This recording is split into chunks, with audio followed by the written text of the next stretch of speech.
What's going on, guys? So this is going to be just like a random video.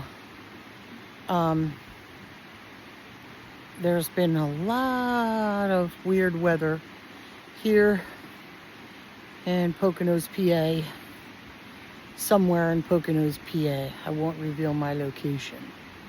But it's just been like the sun's out and then you're like, oh yay, the sun.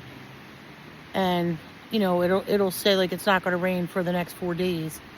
And then all of a sudden you're looking and it's like, oh yeah, it's going to rain today at like 5 o'clock. And then random showers. And then the sun is like always hiding behind clouds and just weird. And the first night I was here, I was in this zero gravity chair looking up at the stars, and I saw so much stuff in the sky, like things that looked like stars, and then suddenly they were moving.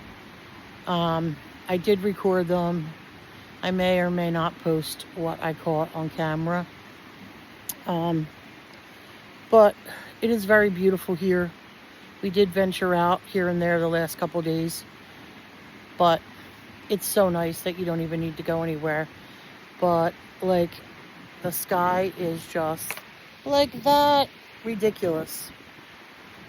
And so I just wanted to talk about music real quick. I did film a video about music that I decided not to post, just because it was like, it didn't look right, because I was like lying in bed and I was trying to sit up, and it just was, you know, I do have some standards. So, when I was a kid, I talked about this. My father, look, we all have love for music, and then some of us just love all music for the most part. Probably for me, it's everything but like hardcore rap. But when I was a kid, my mom would just leave me with my dad and his friends when they were rehearsing for their band. And I have a thing for like live music, for music in general, like so. And so for me to realize, by having that experience that I posted about in a few videos back, being able to hear the witchcraft and the satanic verses and chanting in the songs when I was at the water park that day, just because I did some like CBD gummies. Lord only knows what was in them. Probably like it was definitely not just THC. I don't know. It took me to another plane of existence. And so that kind of was shocking even for me. So when I was a kid, born in the 60s, usually you either like loved the Beatles or the Stones.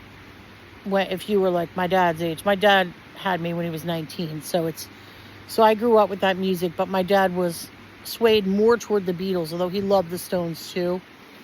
And he just loved music in general. So my favorite genre is like 60s and 70s music.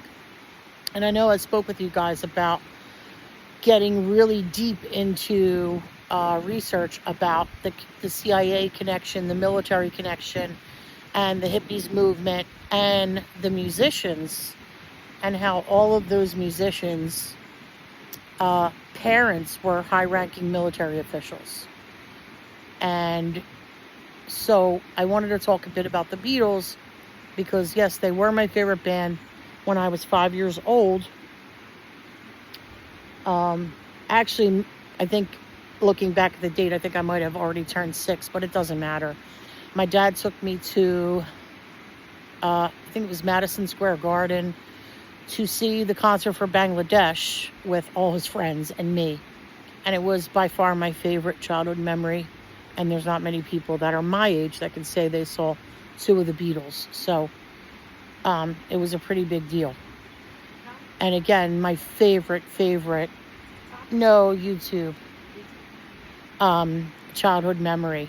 And so it's really tough for me because that is not only like my favorite band, but it was also my connection to my dad. Our favorite song was Here Comes the Sun. He was obsessed with George Harrison. He loved Eric Clapton.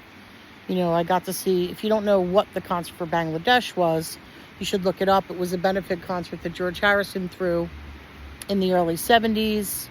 Ringo Starr, Eric Clapton, Ravi Shankar, like there was a whole bunch of musicians there. It was amazing. And I believe John Lennon was supposed to be there too, but he canceled at the last moment. And in any event, it was awesome. But when I kind of took a little bit more of a deep dive into the Beatles, there's something that never occurred to me before, and it's that they didn't write their own songs. And a lot of you are going to freak out by me saying that if you're a hardcore Beatles fan like myself, because I am freaking out. Like, I am totally and completely devastated by that, because it's not something that I ever even thought about.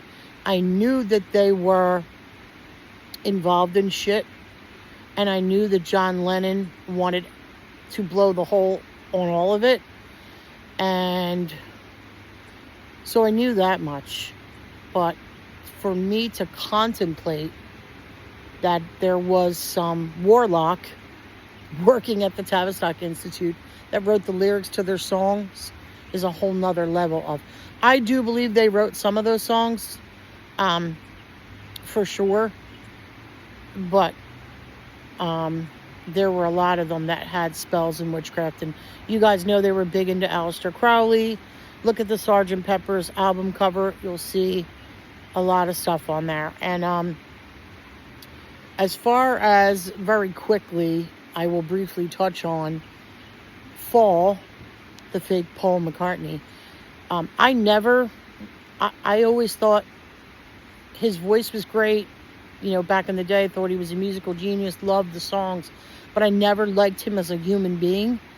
And, but as much as I was a tinfoil hat person, I never ever believed, just if I thought about it, that he died in 1969 in a car crash and they replaced him with Billy Shear's guy and all that other stuff. So one day I just said, I'm going to go down this rabbit hole. And I kid you not, it took me all of a day in researching. And yeah, that one's true, guys. It's true. And it didn't take very long for me to come to that conclusion. And research it for yourself. So I think between that, they may have taken Paul out. There's a possibility of that. I think between that and all of it, I think John Lennon just had enough and was like, yeah, I'm doing this. I don't care. And they brought in the Manchurian Candidate MK Ultra, was it Mark David Chapman, where the fuck his name is, to gun him down and kill him. And I also believe, just to be on the safe side,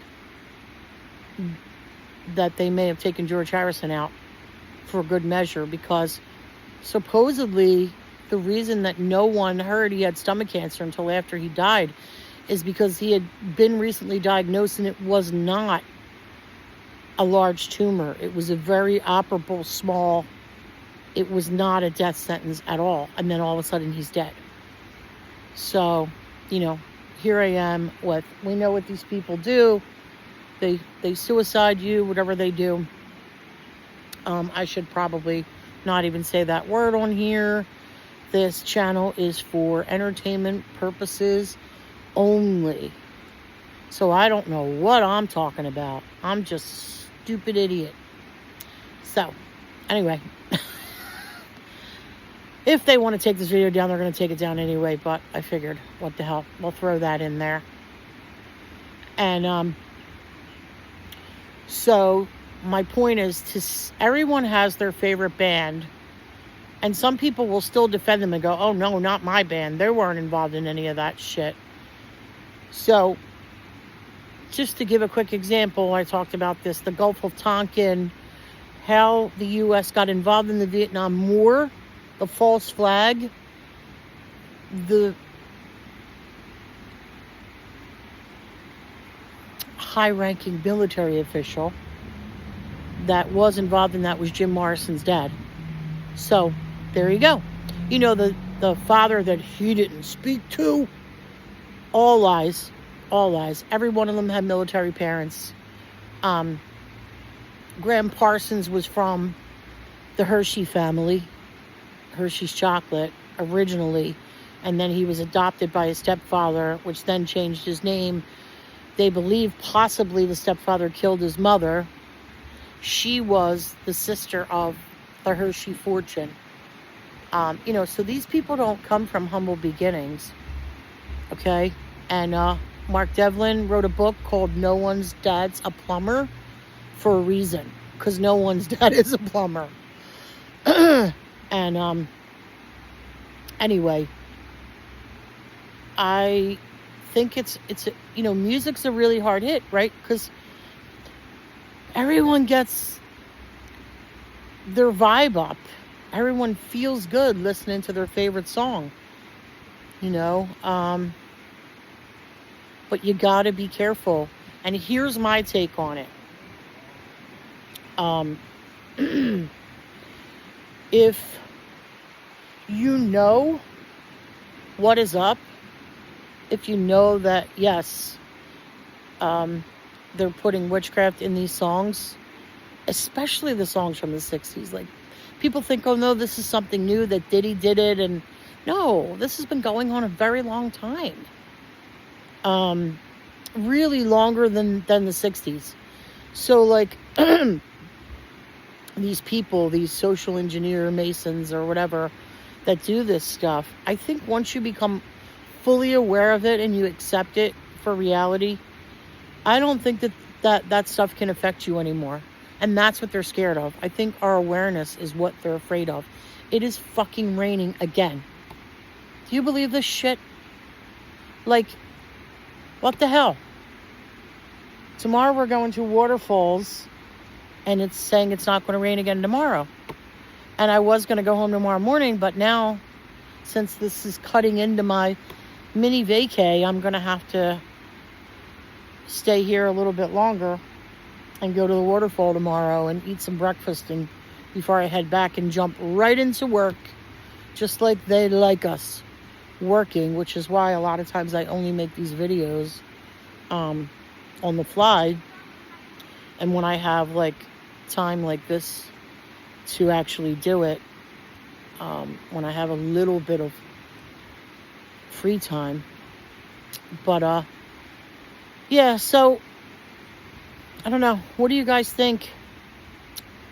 Let me know what you think about the Tavistock Institute's involvement with the Stones and the Beatles. And I never talked about this. Very quickly, when I was reading the book by David McGowan that I mentioned many times, Weird Scenes from the Canyon, they spoke about there was some kind of, oh God, I can't recall where it was. It could have been Woodstock. I can't remember. I don't even know if the Stones were at Woodstock. I honestly can't tell you, and I'm usually pretty good with that stuff. But they were singing Sympathy for the Devil, and someone from the motorcycle gang stabbed a guy to death. Didn't do a lot of jail time for it. And Mick Jagger didn't miss a beat. He kept on singing while the guy was being stabbed to death. Now, you tell me that wasn't a ritual sacrifice. Again, I will try to find exactly where that was and when it happened at all, but it's not hard to figure out. The other thing about Mick Jagger, and the Stones in general, that, again, I fucking love the Stones, right? But you guys know Gimme Shelter was for me, that was my favorite Stones song. It was a fucking phenomenal song. And here's the second sacrifice that I know of by them, as it rains on my head and my glasses and I can't even see now. Karen, I can't think of her last name. They drug this poor woman who, for me, she stole that song. That song was what it was because of her vocals. Okay, Mick Jagger can't sing or dance. I'm sorry, but he can't. But 100%, they drug her out of bed in the middle of the night to do the backing vocals on Gimme Shelter. And she was hugely pregnant. And they worked her so hard all night long. And she was so exhausted and so dehydrated and such a mess that she ended up miscarrying her baby. I think that was done on purpose. And I think they performed some kind of spell and sacrificed that baby. And I think she knew it because she talked about it till she died. That it was their fault that her baby died. And I'm sorry, but I believe it. All right, I gotta go because I'm getting poured on. Love you guys. Bye.